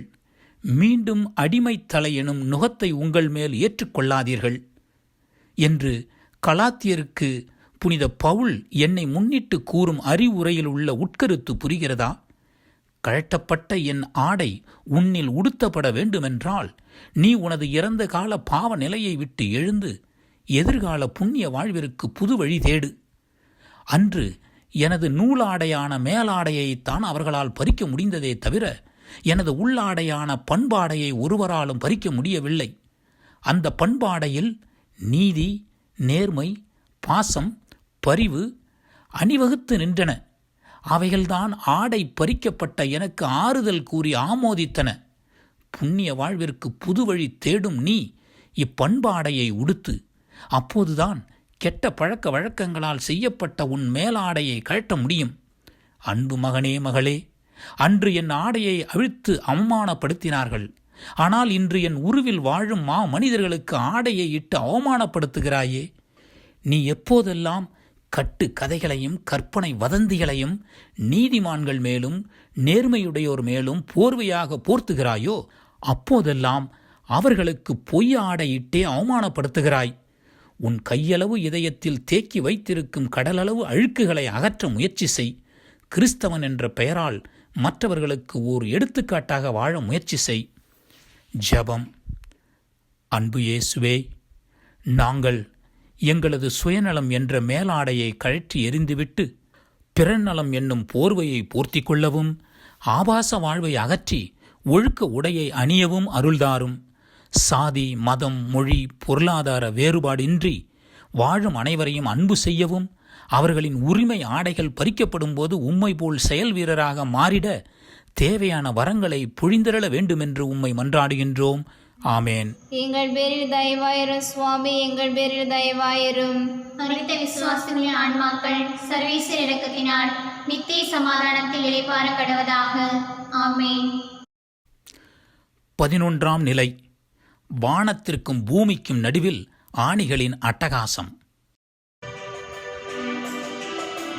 பொங்கிய உதிரம் வடிந்திடவே உம்மை தொங்கிட செய்தார் சிலுவையிலே. பொங்கிய உதிரம் வடிந்திடவே. நன்முறையில் வாழ்ந்திட இன்முறை ஈந்த இறை மகனுக்கு வன்முறையில் பரிசளிப்பு. அவர் சிலுவையில் அறையப்பட வேண்டுமென்று. அதற்காகத்தான் ஆணிகள் அர்ச்சிக்கப்பட்ட கரங்களை ஆழம் காணுகின்றன. இதோ சிலுவை சுமந்து வந்த தோள்கள், முள்முடி அணிந்த தலை, சிதைக்கப்பட்ட மேனி சிலுவையின் மேல் சித்திரம் போல் கிடக்கிறது. நாணிகளை நாணச் செய்தவர், பிணிகளை போக்கியவர் ஆணிகளால் அடிமைப்படுத்தப்படுகிறார். வார்த்தைகளால் மட்டுமல்ல, மாறாக தன் வாழ்க்கையாலே வழிகாட்டிய வள்ளல் இயேசு மண்ணுலக வாழ்வை முடித்துக்கொள்ள முகூர்த்தம் கூறுவதுதான் இந்த ஆணி அடிப்பு. ஆண்டவர் இயேசுவை ஆணியில் அடித்த அக்கிரம கூட்டம் அவர்கள் செய்கின்ற அநியாயங்களுக்கு அனுமதி கிடைத்து விட்டதாக எண்ணினர். ஆதிக்கத்திற்கு அச்சாரமும் போலித்தனத்திற்கு பொலிவும் கிடைத்ததாக புன்முறுவலிட்டனர். ஆனால் ஆண்டவர் இயேசுவின் உயிர்ப்பு அவர்களின் எண்ணத்தில் அவமான கரியை பூசியது. வேத சாட்சிகளின் இரத்தம் திருச்சபையின் வித்து. எந்த அளவிற்கு திருச்சபை ஒடுக்கப்படுகிறதோ, நசுக்கப்படுகிறதோ, அந்த அளவிற்கு வானளாவிய வளர்ச்சியும் உலகளாவிய உயர்வையும் கொண்டு விளங்கி வருகிறது. இது வரலாற்று உண்மை. அப்படியென்றால் வேத சாட்சிகளாக வாழ அழைக்கப்பட்ட நாம் எவ்வாறு வாழ்கிறோம் என்று சிந்தித்து பார்ப்போம்.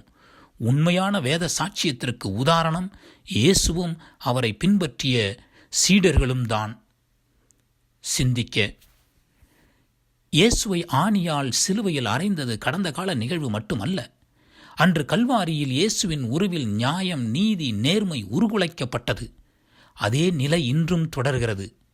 மேலை நாடுகளின் வர்த்தக ஆக்கிரமிப்பு கீழே நாடுகளை வருத்தும் போதும், போர் புரிந்து அப்பாவி மக்களை சாம்பலாக்கும் போதும், நமது நாட்டின் பரிதாபமான நிகழ்ச்சிகளான கோத்ரா ரயில் எரிப்பு, குஜராத் கொடுங்கொலை, மும்பாய் குண்டுவெடிப்பு போன்றவை நடைபெறும் போதும் நியாயம், நீதி, நேர்மைகளின் முழு வடிவமான இயேசு மீண்டும் ஆணிகளால் அறையப்படுகிறார். இன்று நமக்காக மனித உயிர்களை தூசாக நினைக்கும் யூதாசுகள் புற்றீசல்கள் போல் பெருகிவிட்டனர். அகிம்சையை வன்முறையால் அடக்க முயலும் கோட்சேக்கள் ஊர் ஊராய் உலவுகின்றனர். கடை வீதிகளிலும் பேருந்துகளிலும் வெடிகுண்டுகள் புழக்கம் தினசரி வழக்கமாகி வருகின்றது. பட்டித்தொட்டி முதல் பார்லிமெண்ட் வரை லஞ்சம், ஊழல், திருட்டு கலாச்சாரம் வளர்ந்து வருகிறது. நீதிபதிகளே குற்றவாளிகளாய் கூண்டிலே தலைகுனிகின்றனர். இதற்கு உடந்தையாகும் போதெல்லாம் நாம் இயேசுவை மீண்டும் மீண்டும் ஆணிகளால் சிலுவையில் அறைகிறோம். ஆம், கிறித்தவர்கள் என்று சொல்லிக்கொள்ளும் அளவிற்கு அந்தஸ்தும் அதிகாரமும் பெற்றிருக்கும் நாம் எத்தனை முறை நமது உற்றார் உறவினர்களை நம் தகாத வார்த்தைகள் என்னும் ஆணியால் அறைந்திருக்கிறோம்? சிந்திப்போம். இயேசு: அன்பு மகனே, மகளே, நாம் பிள்ளைகளாயின் உரிமை பேறு உடையவர்களாய் இருக்கிறோம். ஆம், நாம் கடவுளிடமிருந்து உரிமை பேறு பெறுவீர்கள். கிறிஸ்துவின் பங்காளிகள். அவருடைய துன்பங்களில் நாம் பங்கு பெற வேண்டும். அப்போதுதான் அவருடைய மாட்சியிலும் பங்கு பெறுவோம் என்று புனித பவுல் ரோமையர் மக்களுக்கு கூறும் உரிமை ஒருமைப்பாட்டில் உள்ள உரிமை புரிகிறதா? என் மாட்சியில் பங்கு பெற விரும்பும் நீ என் துன்பத்திலும் பங்கு பெற்றுக்கொள். நீதிக்கு தலை வணங்கியவர்கள், நியாயத்தை நிலைநாட்டியவர்கள், தர்மத்தை போதித்தவர்கள் எல்லோரும் என்னைப் போலவே துன்ப பொய்கையில் நீராடியிருக்கின்றனர். துணிந்தவனுக்கு தூக்கு மேடை கூட மலர்ப்படுக்கைதான். ஆகவே வாழ்க்கையின் நியதி இதுதான் என்று துணிந்து செயல்பட இறை வார்த்தைக்கு பணிந்து முடிவு எடு. மனதில் உறுதியும் கருத்தில் தெளிவும் வாழ்வில் தூய்மையும் கொண்டு வாழ்வது நானல்ல, மாறாக என்னில் வாழ்வது இயேசுவே என்று புனித பவுலை போல உண்மையான சாட்சிய வாழ்வு வாழ முடிவு செய். முதலில் இவ்வுலகில் என்னை போல் கோடிக்கணக்கானோர் பலவித கொடுமை ஆணிகளால் அறையப்பட்டு கிடக்கின்றனர். அவர்களை மீட்க முயற்சி செய். ஜெபம். அன்பு தந்தையே இறைவா, வாழ்க்கையில் ஆணிகளான கொடுமைகளால் அறையுண்ட மக்களுக்கு அன்பு பணி செய்யவும், அன்றாடம் வரும் துன்பங்களை வாழ்க்கையின் நியதியாக ஏற்று வாழவும், எங்கெல்லாம் உரிமை என்ற ஆடை உரிக்கப்படுகிறதோ அங்கெல்லாம் அன்பு என்ற ஆடையை போர்த்தி பணி செய்ய வரந்தாரும். நாங்கள் மற்றவர்களுக்கு ஆணியாக, துன்பத்தில் துவழுவோருக்கு துயரம் கொடுக்காமல் விடுதலை சின்னமாக திகழ செய்தருளும். ஆமேன். எங்கள் பேரில் தயவாயிரும் சுவாமி, எங்கள் பேரில் தயவாயிரும். மரித்த விசுவாசிகளின் ஆன்மாக்கள் சர்வீசர் இரக்கத்தினால் நித்திய சமாதானத்தில் இளைப்பாற கடவதாக. ஆமென். 12ஆம் நிலை.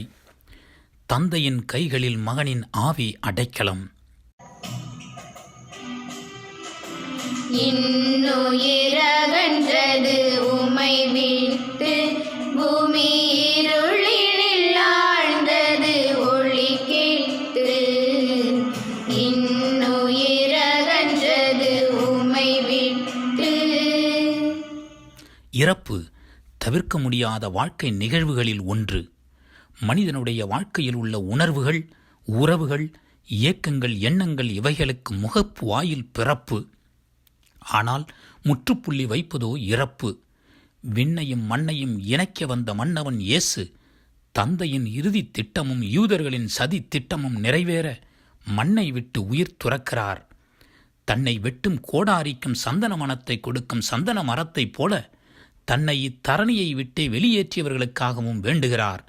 பிதாவே, இவர்களை மன்னியும் என்று. கருணை களஞ்சியமாக இயேசு இறப்பிலும் பிறர் நலம் பேணும் புதுமை களஞ்சியமாக திகழ்கிறார். போர்வீரன் ஒருவன் சிலுவையில் தொங்கிய இயேசுவின் விலாவை பிளந்து எஞ்சிய குருதியை வெளிக்கொணர்ந்த போதுகூட பாவ குருடனுக்கு பரிசுத்த குணமளிக்கிறார். தந்தாய், உமது கரங்களில் என் ஆவியை ஒப்படைக்கிறேன் என்று கூறி உயிர் விடுகிறார்.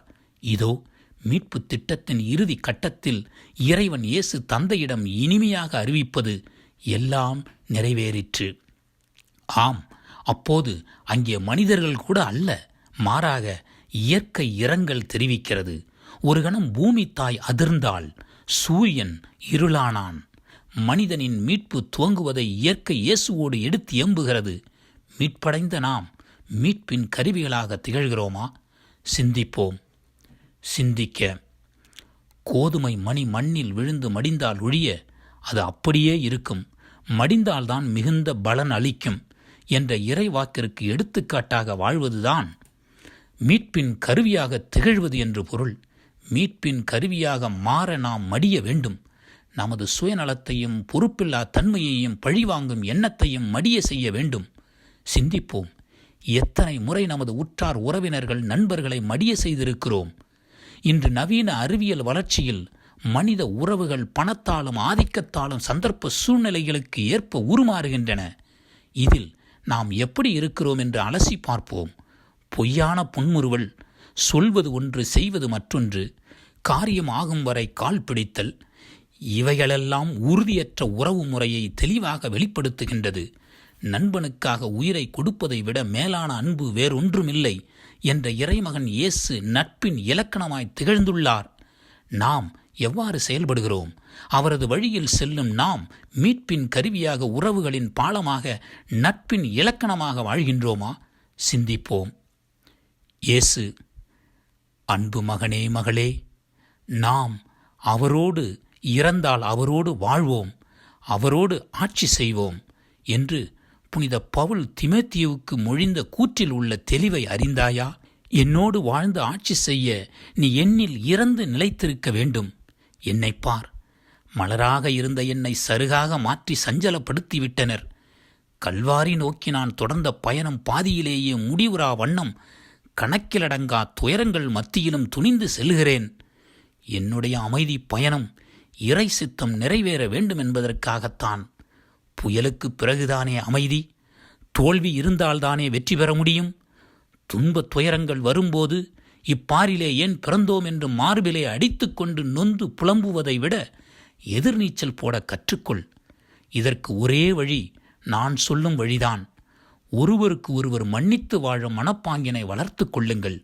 இன்று சமுதாயத்தில் தீயவர்களின் கொடுமையை குறைக்க சிறைச்சாலைகளை விட அறச்சாலைகளை உருவாக்க மனித நேயத்தை புகட்டுங்கள். ஆண்டவர் இயேசு உன்னை சுற்றி உள்ளவர்களின் மூலமாக கொடுக்கும் அன்பான அறிவுரைகளை வாழ்க்கையில் கடைபிடித்து வாழுங்கள். அன்பு இருக்கும் இடத்தில் அச்சம் இருக்காது. இதுதான் எதிர்நீச்சல் போட ஏதுவான சூழல். அதுதான் உண்மையான கிறிஸ்துவ வாழ்வு. ஜெபம். எங்களுக்காக உயிர் தந்த இறைமகனே, நாங்கள் உம் சகோதரர்கள் சகோதரிகள் என்பதை நிரூபிக்க எங்களுக்காக சிலுவையில் மரித்து வாழ்க்கை தத்துவத்திற்கு வடிவமைப்பு தந்துவிட்டாய். எங்களுக்காக நீர் தந்த வாழ்வை உமக்காக இழந்து உம்மில் நிலைத்து இறையாட்சி புரிய தேவையான அருளை பொழிய வேண்டுமென்று உம்மை மன்றாடுகிறோம். ஆமேன். தயவாயிரும் சுவாமி, எங்கள் பேரில் தயவாயிரும். மரித்த விசுவாசிகளின் ஆன்மாக்கள் சர்வீசர் இரக்கத்தினால் நித்திய சமாதானத்தில் இளைப்பாற கடவதாக. ஆமென். 13ஆம் நிலை. மரியின் மடியில் கிடக்கும் மரித்த மகன். துயருற்று துடித்தாள் உளம் நைந்து, அன்னை உயிரற்ற உடலினை மடி சுமந்து. துயருற்று துடித்தாள் உளம் நைந்து. உதயம் அழிந்தது போலும் இதயம் கிழிந்தது போலும் நெஞ்சில் புகுந்த துயரவால் துன்புறுத்துகிறது. ஆம், கருவறையில் நிறுவப்பட்ட கருணாமூர்த்தி, ஞானத்தில் உதித்த உன்னத மகன் உயிரற்று கிடக்கிறார். தன் தாயின் மடியிலே 10 மாதம் சுமந்து பாங்காய் வளர்த்த கன்னி மரியாள் செத்துப்போன மகனை மடியிலிட்டு மீளா துயரில் பதறுகிறாள். உள்ளத்திலே அலைமோதும் கடலின் கொந்தளிப்பாக துன்பம் வாளாக ஊடுருவுகிறது அவளது இதயத்தை. அவளது கண்கள் குளமாகி கண்ணீர் கங்கையாக தாரை தாரையாய் கன்னங்களில் வழிந்தது. பழையன அனைத்தும் பக்குவமாக பாவை அவள் மனத்தரையில் திரைப்பட சுருள் போல் ஒன்றன் பின் ஒன்றாக ஓட ஆரம்பித்தது. அன்று 3 வயது மடியில் வைத்து முத்த மழைகளுடன் நற்சுகத்துடன் பாலூட்டிய அதே அன்னை இன்று 33 வயதில் மடியிலிட்டு சோகத் தீயில் இருதலை கொல்லி எறும்பு போல் துடிக்கிறாள். நான் பூ வைத்த தலையில் முள் வைத்தது யார்? நான் பாலூட்டி வளர்த்த உடலை ஈட்டியால் தொலைத்தது யார் என்று இறந்த மகனை மடியில் வைத்து கொண்டு புலம்புகிறாள் மரியாள். என் மகனின் கண்களில் ஒளியை திருடியது யார்? உயிரின் மூச்சை துண்டித்தது யார்? ஐயோ, பேசு மகனே பேசு என்று புலம்பும் மரியாள் இவ்வுலக மீட்புக்காகத்தான் தன் மகனை சிலுவை சாவுக்கு கையளித்தார். இன்று நம்முள் எத்தனை தாய்மார்கள் நீதிக்காக நற்காரியங்கள் செய்ய தங்கள் பிள்ளைகளை அனுப்புகிறார்கள்? சிந்திப்போம். சிந்திக்க அன்று 10 மாதம் சுமந்து பெற்றெடுத்த என் பட்டு குழந்தை இங்கு பட்டு போய் விட்டதே என்று பதறிய பரமனின் தாய் இன்றும் தொடர்ந்து அழுகிறாள். பட்டி தொட்டிகளில் விட்டெறியப்படும் அனாதை குழந்தைகளுக்காக, பிறக்க இருப்பது பெண் பிள்ளை என்று தெரிந்தும் கருவிலேயே அதை அழித்துவிடும் பெற்றோர்களுக்காக, கொத்தடிமைகளாக விற்கப்படும் குழந்தைகளுக்காக, வறுமையினால் பலாத்காரத்திற்கு தள்ளப்பட்ட இளம் பெண்களுக்காக அன்னை மரியாள் தொடர்ந்து கண்ணீர் வடிக்கிறாள். சிந்திப்போம். இந்த சமுதாயம் இயேசுவைப் போல சாதனை படைக்க தூண்டிய நல்ல உள்ளம் கொண்டவர்களை சாதி சமய பிரிவினையால் வேதனையுற செய்திருக்கிறது. சேவை மூலம் சரித்திரம் படைக்க வந்தவர்களை மதமாற்றம் செய்கிறார்கள் என்று கூறி மனித நேயத்தை தீயிலிட்டு கொளுத்தும் மத வெறியர்களை ஆதரிக்கிறது. நாமும் இச்சமுதாயத்தின் ஓர் அங்கத்தினர்தானே. அப்படி இருக்க பிறகு ஏன் இன்றும் இந்த கண்டுகொள்ளா தன்மை, ஏனோ தானோ என்ற நிலை? முதலில் நம் வீட்டில், சுற்றுப்புறத்தில், சமுதாயத்தில் வாழும் மக்களின் கண்ணீரை துடைக்க முயல்வோம். அப்போதுதான் மனிதம் மண்ணில் தழைத்து மனித நேயம் வளரும். இயேசு, அன்பு மகனே மகளே, உங்கள் பொருட்டு துன்புறுவதில் நான் மகிழ்ச்சி கொள்கிறேன். கிறிஸ்து தம் உடலாகிய திருச்சபைக்காக வேதனையுற்றார். அவர் மேலும் படவேண்டிய வேதனையை என் உடலில் ஏற்றி நிறைவு செய்கிறேன் என்று புனித பவுல் கூறுவது எதற்கு தெரியுமா? கிறிஸ்தவர்கள் என்னைப் போல ஒரு கிறிஸ்துவாக வாழ வேண்டும். அதற்கு தன்னையே எடுத்துக்காட்டாக தருகிறார் புனித பவுல். திரு குடும்பமாகிய உனது குடும்பத்தை நினைத்துப்பார். நீ உனது பெற்றோர் சொல்லை கேட்காமல் நடக்கும் போதெல்லாம் உனது தாய் மட்டுமின்றி எனது தாயும் வருத்தமடைகிறார். திருமணம் ஆனவுடன் அற்ப ஆசைகளுக்காக மனைவி சொல் கேட்டு அருமை பெற்றோரை வீட்டின் மூலைகளில் முடக்குகின்றாயே. ஏன், வயதாகி விட்டதால் பாரமாய் இருக்கிறார்களா? உன்னை அவர்கள் வளர்க்கும் போது ஒருபோதும் பாரம் என்றே சொன்னதில்லையே. ஆனால் நீயோ பாரமாய் இருக்கிறார்கள் என்கிறாயே. அப்போது உன் தாயின் வயிறு மட்டுமல்ல, என் தாயின் வயிறும் தான் பற்றி எரிகிறது. ஆகவே மகனே மகளே, உமது தாய் தந்தையை எத்தனை முறை சொல்லால் செயலால் புண்படுத்தியிருக்கிறாய். என் தாயின் இதயத்தை ஊடுருவிய வாளை போல் வசை மொழிகளை எத்தனை முறை நீ வீசியுள்ளாய் என சிந்தித்து என்னில் என்றும் நிலைத்து வாழ மன்னிப்பும் ஆசீரும் அருள வேண்டிக்கொள். குடும்பங்களில் தோன்றும் சமாதான ஒளி, இறை நேசம், தெய்வ உணர்வு வீதிகளில் உலா வந்து சமுதாயத்தை தழுவி நாடுகளில் சங்கமிக்கும். அதற்காக முதலில் ஒரு திரு குடும்பமாக மாற முயற்சி செய். ஜெபம். அன்பு தந்தையே இறைவா, அன்னையும் பிதாவும் முன்னறி தெய்வம் என்ற கூற்றில் உள்ள உட்கருத்தை உணர்ந்து எங்கள் பெற்றோர்களை மதிக்கவும், எங்களுக்கும் மரியாளை போன்று பிறரை மன்னிக்கும் நல் மனதை அருளவும், எங்கள் பெற்றோர்களையும் பகைவர்களையும் அன்பு செய்து மதித்து வாழ வளர வரமருள வேண்டுமென்று இறைவா உம்மை மன்றாடுகின்றோம். ஆமேன். எங்கள் பேரில் தயவாயிரும் சுவாமி, எங்கள் பேரில் தயவாயிரும். மரித்த விசுவாசிகளின் ஆன்மாக்கள் சர்வீசர் இரக்கத்தினால் நித்திய சமாதானத்தில் இளைப்பாற கடவதாக. ஆமென். 14ஆம் நிலை. மண்ணில் புதைக்கப்படும் விதை. ஒடுங்கிய உமதுடல் போதியப்பட்டு நீரடங்கிய கல்லறை உமதன்று. ஒடுங்கிய உமதுடல் போதியப்பட்டு எனக்காக இறைவா, எனக்காக இடர்பட வந்தீர், எனக்காக இடர்பட வந்தீர், எனக்காக. சமாதிக்குள் சங்கமிக்கும் சர்வேசுரன். விழுந்து அழிந்தது மானிடத்திற்கு மீட்பை எழுந்து பொழியவே. மாளிகையில் பிறந்தாலும் மண் குடிசையில் பிறந்தாலும் இறந்தவுடன் மண்ணுக்குத்தான் போக வேண்டும் என்பதை படம் போட்டு காண்பிப்பதுதான் இயேசுவின் அடக்கம். நரிகளுக்கு வலைகள் உண்டு, பறவைகளுக்கு கூடுகள் உண்டு, மனுமகனுக்கோ தலை சாய்க்கவும் இடமில்லை என்ற போதனைக்கேற்ப இரவல் கல்லறையான அரிமத்தியா சூசையின் கல்லறையில் அடக்கப்படுகிறார். அன்று பிறப்பதற்கு இடம் தராத மனிதன் இன்று இறந்த பிறகு புதைப்பதற்கு இடம் தருகிறான். மனித நேயத்தை பாருங்கள். உயிரோடு இருக்கும்போது ஒரு முறை கூட உதவாமல் உயிர் விட்டவுடன் ஊரையே கூட்டி மேலதாளம் வைக்கும் நம்மை போன்றவர்கள் அப்போதே வாழ்ந்திருக்கின்றனர்.